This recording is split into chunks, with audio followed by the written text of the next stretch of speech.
જય શ્રી કૃષ્ણ, રાધે રાધે. કેમ છો બધા? મજામાં જ હશો. ખૂબ દિલની ઈચ્છા આશા છે કે બધા જ મજામાં હશો. ચાલો નવા દિવસની શરૂઆત કરી દઈએ. આ દિવસ છે જન્માષ્ટમીની સાંજનો સમય, જ્યારે હું ગોપાલને પોઢાડું છું. એને પોઢાડતી સમયે જો બધા જ અલંકાર કાઢી લીધા એને, કારણ કે જો આપણે ગોપાલને ઘરમાં લઈ આવ્યા છીએ એ સ્વરૂપે કે એ મારું નાનું એવું બાળક છે, અને ભગવાન પણ હેને અત્યારે એવા સ્વરૂપે આપણને સેવા આપી છે, બાળકના સ્વરૂપે સેવા આપી છે. એ અખિલ બ્રહ્માંડનો નાથ છે. એને આપણે ભાવના જો દેખાડવી છે તો કઈ ભાવના એ આપણે એમને પ્રેમ કરી શકીએ? એને પ્રેમની ભાવના તો હોવી જ જોઈએ, પણ કઈ રીતે આપણે એને આપણી લાગણીઓ દેખાડી શકીએ? તો એ જો બાળક બનીને આપણી સાથે રહે ને, તો આપણે બાળકની અંદર કેટલો પ્રેમ કરીએ, બાળકમાં આપણી કેટલી ભાવના હોય, એ ભાવના બધી જ આપણે ગોપાલને બતાવી શકીએ. તો ચાલો હું પણ એમને મારું નાનું એવું બાળક જ સમજી અને લઈ આવી છું ઘરે. તો ચાલો મેં સરસ મજાની સેવા કરી. અને જો ગોપાલના બધા જ વસ્ત્ર અલંકાર બધા જ કાઢી લીધા, વસ્ત્ર ચેન્જ કરી લીધા, નાઇટ ડ્રેસ પહેરાવી લીધો છે. જેવી રીતે કેમ આપણા ઘરના બાળકોને નાઇટ ડ્રેસ પહેરે તો જ એને સરસ મજાની નીંદર આવે. ઘરેણા છે એ બધા જ લીધા છે, બધા જ ઉતારી લીધા છે, અને એકદમ સાધારણ વસ્ત્ર પહેરાવી દીધા છે. થોડીક વાર મેં એના હાથ પગ દાબી દીધા છે. એકદમ સરસ રીતે ભગવાન હવે પોઢી ગયા. જો એ અખિલ બ્રહ્માંડનો નાથ નથી ક્યારેય સૂતો કે નથી ક્યારેય જાગતા, હે ને? એ આપણી ભાવના છે કે એ અત્યારે સૂઈ ગયા છે. તો ચાલો સવાર પડી ગઈ છે, બીજા દિવસની સવાર થઈ ગઈ છે. મેં મારા નિત્ય નિયમ પ્રમાણે દીવાબત્તી કરી લીધા, કંકુ પગલા કરી લીધા, અને સાથે સાથે તુલસી ક્યારે દીવાબત્તી પણ કરી લીધા. તો ચાલો આપણે વ્રજની રજ લઈ લઈએ. ચાલો આ વ્રજની રજ છે એ આપણે સવારના પોરમાં ઉઠીએ ને એટલે આપણું નિત્ય નિયમ શરૂ કરીએ. ઠાકોરજીની સેવા કરવાની હોય એ પહેલાં સેજ મસ્તી રજ હોય આપણે મોઢામાં નાખી દેવાની, વધે એટલી માથા ઉપર લગાવી, પછી 2 આંખે લગાવી અને ગળે પણ લગાડી દેવાની. અને એ રોજ રજ લીધા પછી જ આપણે ઠાકોરજીની સેવાની શરૂઆત કરવાની, અથવા તો દિવસની શરૂઆત કરવાની. ચાલો આપણે ઠાકોરજીને ઉઠાડી દઈએ. જેટલા કાલના વસ્ત્ર હતા ને એ બધા જ લઈ લીધા, એને બધા બહાર લઈ લીધા. સિંહાસન સરસ મજાનું સાફ કરી લીધું. મંદિરને ઠાકોરજીને આપણે ઉઠાડીએ ને એ પહેલાં જ આપણે મંદિરને સાફ કરી લેવાનું હોય. ચાલો નાનું કોઈ પણ બાળકો હોય તો ચાલો ઉઠીને તરત જ કેમ પાણી પીવે ને, એવી રીતે ઠાકોરજીને મેં સરસ મજાનું પાણી પાયું, શુદ્ધ જળ પાયું એને. અને રાતની જે ઝારીજી ભર્યા હતા, બંટાજી ભર્યા હતા, એ અત્યારે લઈ લીધું છે. એ બધું જ સાફ સૂફ કરી અને ચાલો હવે હું ઠાકોરજીને સ્નાન કરાવી દઉં. ને મારો ગોપાલ જો કેટલો વાલો વાલો લાગે છે. જેવી રીતે નાના બાળકની સાથે આપણી ભાવનાઓ જોડાયેલી છે ને, અત્યારે તો એવી જ ભાવના મારી અંદર જોડાયેલી છે. ચાલો મેં સરસ મજાના વસ્ત્ર પહેરાવી દીધા અને ધીમે ધીમે કરીને બધા જ અલંકાર પહેરાવી દઈએ એને. જેમ કે નકવેસર છે, ચીબુક છે, અલકાવલી છે, કંઠેશ્વરી છે, મુગટ છે સરસ મજાનો. જો કેટલો સરસ મજાનો મુગટ છે. અને આજના વસ્ત્રો તો હીરા જડિત છે. કાલના વસ્ત્રો પણ એવા જ હતા અને આજના વસ્ત્રો પણ ખૂબ જ સરસ છે. એને મારો ગોપાલ જ્યારે તૈયાર થાય ને ત્યારે મને એટલો વાલો લાગે ને, અને એ સૂતો હોય ને ત્યારે પણ મને બહુ જ વાલો લાગે. એમ થાય કે જાણે ઉઠાડવા જ નથી. ચાલો સરસ મજાના ફૂલ ગુલાબ છે, બધું જ ધરી દઈએ અત્યારે. અને સાથે સાથે આપણે નવી ઝારીજી પણ ભરી દીધા, કે આપણે એવો ભાવ રાખીએ કે જ્યારે પણ તરસ લાગે ને ઠાકોરજી જાતે જાતે પી લેશે. અને ચાલો આરસી પણ બતાવી દીધી, દેખાડી દીધું કે જુઓ ઠાકોરજી કેવા લાગો છો તમે, મેં કેવા તૈયાર કર્યા છે. જેવી રીતે યશોદામાં તૈયાર કરતા હતા એવી જ રીતે કર્યા છે ને. મારું સેવા અને પૂજાનું કામ ચાલે છે અને સાથે સાથે ઘરની અંદર પણ કામ શરૂ થઈ ગયું છે. ચાલો દિશાબેન આવી ગયા છે નીચે અત્યારે. દિશા સાક્ષી બંને આવી ગયા છે. હમણાં સાક્ષીને પણ રજા જ છે એને. 7મ 8મ અને નોમની રજા છે, તો આજે નોમનો દિવસ છે તો સાક્ષી પણ ઘરે જ છે એને. તો ચાલો દિશા પણ આવી ગઈ છે અત્યારે કિચનની અંદર. તો હમણાં તો કાંઈ નાસ્તા કરવાના નથી હોતા વધારે, કારણ કે હમણાં પૂરી ને એવું બધું પડ્યું જ છે. એટલા માટે થઈને સવારના પોરમાં ખાલી ને ખાલી ધાનુનો નાસ્તો બનાવવાનો હોય અને ચા બનાવવાની હોય. તો ચાલો દિશાએ તો સરસ મજાનું બધું બનાવી લીધું અને ડાઇનિંગ ટેબલ ઉપર મૂકી દીધું. અને જો હમણાં નાસ્તો કરવાની વાર છે, કારણ કે બધા પોતપોતાના કામમાં બિઝી છે. હું સેવામાં બેઠી છું અને મારા સ્તોત્ર તે બધા પાઠ કરવાના હોય એ બધું કરું છું, માળા કરું છું. અને દિશા જો આ કામ કરે છે અને સાક્ષી એના કચરા પોતા તે એ બધું કરે છે એને, કારણ કે બધા છોકરાઓ બંને આજે રજા છે એટલે એકદમ ઘાટી નીંદરમાં સૂતા હશે.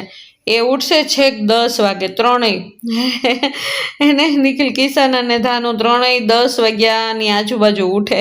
તો ચાલો દિશાબેને તો કામ માંડી દીધું છે અને હમણાં એ પણ ફ્રી થઈ જશે એને, કારણ કે ઘરના કામ જો આમ ગણો ને તો એ ખૂટે જ નહીં, અને જો ગણો તો બેસી જાય તો બધા કામ ખૂટી ગયા એને. એ આપણા હાથની વાત છે, ક્યારેક કામ આપણે વધારે કરવું અને ક્યારેક કામ મૂકી દેવું હે ને. તો ચાલો દિશા એનું કામ કરે છે અને એ બધું બસ વાસણ એક બાજુ સરસ વ્યવસ્થિત રીતે ગોઠવી દેશે અને કિચન એકદમ ક્લીન કરી લેશે. ત્યાં સુધીમાં સાક્ષી પણ ચાલો બધું જ કામ કરી લેશે. અને જો આ જે કામ કરે છે ને એ રોજે રોજ કરતી હોય પણ એ દેખાય નહીં. હું વ્લોગની અંદર લેતી ન હોય, અમુક વિડીયોઝ છે એ ન લેતી હોઉં અને ત્યારે એ સમયે ટાઈમ પણ ન હોય એવું થતું હોય ને. અને આ સન્ડે જેવો જ દિવસ છે ને, તહેવારના દિવસો. હમણાં જો કે 3 દિવસથી સન્ડે જ લાગે. સાક્ષી મને કહેતી હોય, મમ્મી હમણાંથી તો એવું જ લાગે કે જાણે રોજ સન્ડે જ છે. તો ચાલો સરસ મજાના સાક્ષીએ જો કચરા કાઢી નાખ્યા, ઝાપટ ઝોપટ કરી નાખી છે અને સાથે સાથે બધા જેટલા ફર્નિચર છે, બારી બારણા અથવા તો ફર્નિચર જેટલું છે ઘરની અંદર, એ બધું જ ધીમે ધીમે કરીને લૂઈ નાખે ને. એક હાથમાં રાખે કોરું પોતું ને એક હાથમાં રાખે ભીનું પોતું. ચાલો અમે ત્રણેય બંને નાસ્તો કરવા બેસી ગયા છે, દિશા અને સાક્ષી, કારણ કે હજી મારે વાર છે, હું પાઠ કરું છું એટલા માટે થઈને સાક્ષી અને દિશા અત્યારે નાસ્તો કરી લેશે અને હું મારી રીતે નિરાતે કરી લઈશ. અને ચાલો બંને પોતપોતાનું કામ પાછું સંભાળી લીધું એને. દિશા એનું કામ કરે છે, ફળિયા બળિયા આજે ધોવાના હતા, પાણીનો વારો હતો એટલા માટે થઈને ધોઈ જ નાખીએ. અને અમસ્તા પણ હમણાંથી વરસાદ આવે છે તો ફળિયું આખું એ ગારો થઈ જાય, કારણ કે બધા ચપ્પલ પહેરીને ફળિયાની અંદર આવતા હોય તો બહાર તો ગારો જ છે એટલા માટે થઈને ફળિયા 2-3 દિવસે હમણાંથી ધોઈ જ નાખવા પડે છે. અને દિવાલો ઉપર જો ઝીણી ઝીણી બાવી થઈ ગઈ હોય તો એ પાણી દ્વારા જ જાય, એને આપણે સાવણી મારીએ ને તો એ જાય નહીં. એટલા માટે થઈને એને પણ કાઢવી જરૂરી થઈ જાય ને. તો ગંદકી હોય ને એ બધી જતી રહે ને તો જ ઘરની અંદર લક્ષ્મીનો વાસ થાય. એને જો લક્ષ્મીનો વાસનો મતલબ શું છે કે પોઝિટિવિટી આવે હે ને. પોઝિટિવિટી હશે તો એ ઘરમાં ઓટોમેટિક લક્ષ્મી આવવાની જ છે એને. ચાલો મને તો ભરોસો છે ભગવાન ઉપર, ખૂબ જ ભરોસો છે. અને ઘરનું વાતાવરણ પણ હમણાંથી એટલું સરસ મજાનું થઈ ગયું છે ને કે ન પૂછો વાત હે ને. જ્યારથી ગોપાલ આવ્યા છે ને ઘરની અંદર ત્યારથી તો વાતાવરણ એકદમ આમ જાણે ગોકુળ મથુરા હોય ને એવું લાગે. જો દિશા અને સાક્ષી બંને કામ કરે છે અને એણે ટેપ પણ ચાલુ રાખી દીધું છે ને, મોબાઈલની અંદર ધોળ ને કીર્તન ચાલુ રાખી દીધા છે અને બંને સાંભળતા કામ કરે છે. બંનેને ગોપાલ પણ એટલો વહાલો છે ને, વારે એ લોકો મંદિરમાં આવે ને. હું સેવા કરતી હોઉં ને તો એ જોવા આવે કઈ રીતે સેવા કરવી, મમ્મી કઈ રીતે તમે કરો છો એને. આજથી ઘણા વર્ષો પહેલાં મેં ગોપાલ મારી પાસે હતા હે ને, એ પુષ્ટાવેલા હતા તો મારે થોડુંક અમુક કારણોસર બધું છોડવું પડ્યું. તો એ મને ધીમે ધીમે યાદ આવે છે એને. યાદ આવતી જાય તો હું મારી સેવામાં વધારો ને વધારો કરતી જાઉં છું. ચાલો સાક્ષીને નીચેનું બધું કામ થઈ ગયું, ઉપરનું પણ કચરા પોતા તે બંને રૂમમાં એકદમ સરસ મજાનું સાફ થઈ ગયું. અને ચાલો હવે એ આવી ગઈ છે પોર્ચ ઉપર, પણ વાતાવરણ ચેન્જ થઈ ગયું છે, ક્યારે વરસાદ શરૂ થાય એનો કાંઈ ભરોસો નથી એને. ચાલો નિખિલ કિશન બંને ઉઠી ગયા છે અને બંને ચાલો ઠાકોરજી પાસે આવ્યા. સૌથી પહેલાં શરૂઆત કરી દીધી ઠાકોરજીના દર્શનથી એને. ઠાકોરજીના દર્શન કર્યા ને તો નિખિલ અને કિશન બંને ભાઈઓ મને કહેતા હતા, મમ્મી એટલા સરસ મજાના ઠાકોરજીના દર્શન થાય છે ને, એવું જ લાગે કે જાણે દ્વારકા છે એને. દ્વારકા જેવા દ્વારકા, ગોકુળ, મથુરા, શ્રીનાથજી બધા જ ધામ અહીંયા ને અહીંયા જ દેખાવા લાગ્યા છોકરાઓને તો. અને હું એ જ સમજું છું કે મારું ઘર જ છે એ ગોકુળ અને મથુરા છે. અત્યારે તો એવું જ વાતાવરણ સરસ મજાનું થઈ ગયું છે. અને ચાલો વ્રજની માટી બધા ખાય ને. નિખિલ કિશન નાના હતા ને ત્યારે તો અમારા સાસુ હતા અથવા તો ફૈજી સાસુ હતા ને એ આવી નાની એવી ડબ્બી છે ને એની પાસે ને પાસે જ રાખતા. પહેલાં તો ઉપવાસ ને એવું બધું વધારે કરતા ને, દર 11 રહેતા ને તો જે કાંઈ આપણે બનાવ્યું હોય ને એમાં બધામાં વ્રજની રજ નાખી દે એટલે પ્રસાદ થઈ ગયો કહેવાય. ચાલો આજે છે પારણા, એને કાલ આઠમ હતી, આજે છે પારણા. તો પારણા કરવા માટે થઈને રસોઈ આજે બનાવી લઈએ. આજે ફૂલ થાળી બનાવવાના છીએ. આજે દાળ ભાત શાક રોટલી અને એકાદું સ્વીટ બનાવી લઈશું. કયું સ્વીટ એ જોઈએ આપણે આગળ. તો મેં સમારી લીધો છે સરસ મજાનો ભીંડો, અને સાક્ષી પણ આવી ગઈ મને મદદ કરાવવા માટે થઈને, કારણ કે કામ બધું થઈ ગયું છે અત્યારે. તો ચાલો સાક્ષી કે મમ્મી હું હવે રસોઈ કરીશ, તમે તારે તમારે જે કંઈ કામ હોય એ કરજો. એટલે મેં તો મારે હમણાં જ્યાં સુધી ધાનુબેન ન આવે ને ત્યાં સુધી તો કાંઈ કામ જ નથી, કારણ કે કામ કોનું હોય? બાળકોનું હોય. તો બાળકમાં તો મારો લાડુ ગોપાલ તો જુઓ એકદમ મસ્ત નાસ્તા વસ્તા કરીને એકદમ આરામ કરે છે. અને જે કોઈ આવે ને એને એકદમ મસ્ત પોઝિટિવિટીથી દર્શન આપે છે અને આશીર્વાદ પણ આપે છે. તો ચાલો મેં સાક્ષીએ ભીંડાનું શાક વઘારી નાખ્યું છે.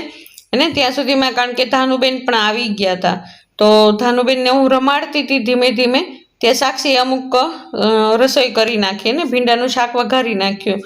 સૌથી પહેલાં તો મેં દાળ અને ભાત મૂકી દીધા હતા, એ ક્યારના થઈ ગયા છે અત્યારે. તો સૌથી પહેલાં જ્યારે સેવા કરીને હું ઊભી થઈ ને એટલે સૌથી પહેલાં તો દાળ ભાત જ મૂકી દીધા. અને સાક્ષી આવીને ત્યાં સુધીમાં મેં ભીંડો પણ સમારી લીધો હતો. એટલે ઘણું બધું કામ હળવું થઈ જાય. જો કિચનની અંદર 2 જણા કામ કરવાવાળા હોય ને તો કેટલી મજા આવી જાય. એને એકબીજાના સથવારીથી મજા આવે કામ કરવાની. ગમે એટલું કામ હોય ને ફટાફટ થઈ જાય. એને એવી જ ઈચ્છા રાખીએ આપણે કે બધા જ સંયુક્ત પરિવારમાં રહે અને બધાની વચ્ચે સુખ શાંતિ અને પ્રેમ રહે, એને તો જ સંયુક્ત પરિવારમાં પણ રહી શકાય. ચાલો આપણે ગોપાલને ધરવા માટે થઈને આજે રવાનો શીરો બનાવ્યો છે. ને તો મેં ઘીમાં શેકી નાખ્યો છે રવાને સરસ મજાનો. સાઈડમાં ડ્રાયફ્રૂટ્સ પણ બધા સમારી લીધા છે. અને ગરમ પાણી, ચાલો રવો શેકાઈ જાય ને એટલે નાખી દેવાનું, ગરમ પાણી નાખી દેવાનું. અને પાણી શોષાઈ જાય એટલે તરત જ ખાંડ નાખી દેવાની. એને લગભગ બધા જ બનાવતા હશે. એને બીજું બધું સ્વીટ ન બનાવે પણ રવો તો લગભગ મેજોરિટી બધાના ઘરમાં બનતો જ હોય, અઠવાડિયેમાં એકાદ વખત. શું લાગે છે, બનાવો છો તમે? મને સેજ કમેન્ટ કરીને જરૂર કહેજો. અને જોઈતા પૂરતી ખાંડ નાખી દીધી છે, ડ્રાયફ્રૂટ્સ પણ નાખી દીધું છે. અને જો ડ્રાયફ્રૂટ્સ નાખ્યું ને તો એ બધું જ દેખાય છે, એટલે ઉપરથી કાંઈ ગાર્નિશ કરવાની જરૂર છે નહીં. ચાલો મારું આ રવો તો થઈ ગયો. ત્યાં સુધીમાં ભાવનાબેન પણ આવ્યા છે. ભાવનાબેન કહે છે કે અમારે અહીંયા સાર્વજનિક મંદિર છે ને ત્યાં આગળ આજે પારણાના દર્શન થાય છે. તો ચાલો સ્મિતાબેન આપણે જઈએ ધાનુને લઈને. એટલે હું દિશાને કહું છું કે ચાલ ધાનુને તૈયાર કરી દે, હું ફટાફટ જઈ આવું, હે ને. તો ચાલો ત્યાં સુધીમાં સાક્ષીબેને મસ્ત દહીંવાળું ભીંડાનું શાક કરી નાખ્યું. અને ચાલો દાળને પણ વઘારી લઈએ ને. જો દાળ ભાત કોઈ ન ખાય, હું સાક્ષી અને ધાનુ 3 અથવા 4, ક્યારેક દિશા ખાય, નહીં તો દિશા ન ખાય. એને છોકરાઓને તો ભાત ભાવે જ નહીં બિલકુલ. એને એવું હોય ને, એક રસોઈ કરતા હોય ને એમાં અમુકને ભાવતું હોય ને અમુકને ન ભાવતું હોય. તમારા બધાના ઘરની પણ એ જ હાલત છે અમારા ઘર જેવી. સેજ કમેન્ટમાં મને પણ કહી દેજો. એને કારણ કે જો અમારા ઘરની તો જે કાંઈ સ્થિતિ છે હું તમને રોજ બતાવું છું, તો તમારા લોકોને પણ ફરજ બને ને મને બતાવવાની. એને તો ચાલો હું હવે નીકળી ગઈ છું અત્યારે બહાર, ને મંદિરે જવા માટે. સાક્ષી કે મમ્મી તમે તારે જાઓ, ધ્યાનોની સાથે મસ્ત ટાઈમ સ્પેન્ડ કરો. તો ચાલો અમે આવી ગયા છીએ અત્યારે બહાર મંદિરે આવી ગયા છીએ. જો કેટલું સરસ મજાનું મંદિર છે, હે ને. આજે દીપમાળાના દર્શન હતા તો એ થઈ ગયા છે. આરતી ક્યારની થઈ ગઈ. અમે મોડા પડી ગયા કારણ કે મારે રવો બનાવવાનો હતો ને, એટલા માટે થઈને મોડા થઈ ગયા. કાંઈ વાંધો નહીં, છતાં દર્શન તો છે ને, ખુલ્લા છે ને. ચાલો હજી ઘણા લોકો છે પ્રસાદ લે છે. અને લડ્ડુ ગોપાલની આજે આરતી કરવામાં આવી હતી ને આજે, કારણ કે કાલ રાત્રે આઠમ હતી ને તો ખૂબ અહીંયા આગળ ધૂમ મચી હતી. તો એટલા માટે થઈને હજી પણ પધરામણી છે, આજે ઉત્થાપન છે. તો ચાલો આપણે પણ બધા જ દર્શન કરી લઈએ અત્યારે. ચાલો જો કેટલા સરસ મજાની રંગોળી દોરી છે એને ગોપાલ દોર્યા છે. ચાલો અત્યારે તો બધું થઈ ગયું. જ્યારે અહીંયા આગળ હમણાં ઉત્સવ હતો તો આપણે થોડાક લેટ થઈ ગયા, કાંઈ વાંધો નહીં. જો દર્શન તો સરસ મજાના થઈ ગયા કે નહીં. અને ધાનુને તો ખૂબ મજા પડી ગઈ ને. આવું કંઈક હોય ને લડ્ડુ ગોપાલનું કે એવું કંઈ કાનુડાનું કાંઈ પણ હોય ને તો ધાનુબેનને તો એટલી મજા આવે ને, કારણ કે એ ખુદને રાધા રાણી જ સમજે છે. કાલે જોઈ હતી ને કેવી સરસ મજાની રાધા રાણી બની હતી. અને એને એવું જ લાગે, આપણે એમ કહીએ ને કે રાધા રાધા એટલે એમ બોલે હા હા. એવા સરસ મજાના જવાબ આપે ને કે ન પૂછો વાત. મને પણ એવો જ અનુભવ થાય કે જાણે સાક્ષાત રાધા રાણી મારા ઘરની અંદર આવી ગયા છે, કારણ કે એને પણ એટલો બધો ભાવ છે ને શ્રી કૃષ્ણ પ્રત્યે. અને જ્યારે હું સેવા કરતી હોઉં, જો એ જાગતી હોય ને તો એ મારી બાજુમાં આવીને બેસી જાય અને જોયા જ કરે. એને કયું હું અલંકાર ધરું છું એ બધું જોયા કરે. એને ચાલો સરસ મજાના હમણાં તો દિવસો જાય છે. જો આ પ્રાંગણ પણ કેટલું સરસ મજાનું છે. અને ઘરની બહાર નીકળીએ ને થોડીક વાર માટે તો એકદમ ખુશનુમા વાતાવરણની મોજ લઈ લેવી જોઈએ, કારણ કે આખો દિવસ ઘરની બહાર નીકળવાનું હમણાંથી તો મન જ નથી થતું. એને ગોપાલ આવી ગયા છે ને, ઘણા દિવસો પહેલાં એવું થતું હતું કે ક્યાં જાવ, એમ ક્યાંય જવું પણ નથી ગમતું ને ઘરમાં રહેવું પણ નથી ગમતું. એવી હાલત થઈ ગઈ હતી ખરાબ હે ને. તમને લોકોને હું મારી બધી જ વાત શેર કરતી હોઉં. ચાલો ધાનુબેને રસોઈ બનાવી નાખી છે. એકમાં છે દાળ ભાત શાક રોટલી, એને બધું જ ધાનુબેનનું બની ગયું છે. અને જો એ ધાનુ ગોપાલ માટે થાળી તૈયાર કરીને બધું પીરસી દીધું, દાળ ભાત શાક રોટલી. અને ધાનુ રમે છે. તો સાચે જ તે રસોઈ બધી બનીને કમ્પ્લીટ થઈ ગઈ છે. અત્યારે બનાવ્યું છે દાળ ભાત શાક રોટલી, રવાનો હલવો કર્યો છે અને લાલ અને લીલા મરચાં તળી લીધા છે. ચાલો સરસ મજાની રસોઈ થઈ ગઈ છે. અને સાથે સાથે આપણે ભગવાનને થાળી પણ ધરી દઈએ હે ને. દિશા જો તુલસી પત્ર ધોઈ આવી છે અને ધોયેલા બધા જ પત્ર આપણે ભોજનમાં પધરાવી દઈશું. એને કહેવાય છે કે શ્રી કૃષ્ણને જ્યારે ભોગ ધરીએ ને ત્યારે તુલસી પત્ર વગરનો ભોગ ક્યારેય ન ધરી શકાય. એને બધી જ સામગ્રી એકદમ સિદ્ધ કરી દીધી, એકદમ સરસ મજાનો હેને ભગવાનને ભોગ ધરાવી દીધો. ગોપાલ એ નથી જોતા કે મારા જમવાની થાળીમાં શું શું છે. એને ભગવાન ખાલી ભાવનાના ભૂખ્યા છે, આપણો પ્રેમ જુએ છે. ચાલો ભગવાનનો ટેરો લઈ લીધો છે. એને ગોપાલ હમણાં જમી લેશે અને ચાલો અમે પણ બધા જમવા બેસી ગયા છીએ. આવો રહ્યો મારો આજનો દિવસ. તમને કેવો લાગ્યો મારો આજનો દિવસ? જો તમને મારા આ વ્લોગ ગમતા હોય તો જરૂરથી લાઈક શેર અને સબસ્ક્રાઈબ કરી દેજો. કાલના નવા વ્લોગમાં આપણે ફરી વખત મળશું. ત્યાં સુધી જય શ્રી કૃષ્ણ, રાધે રાધે.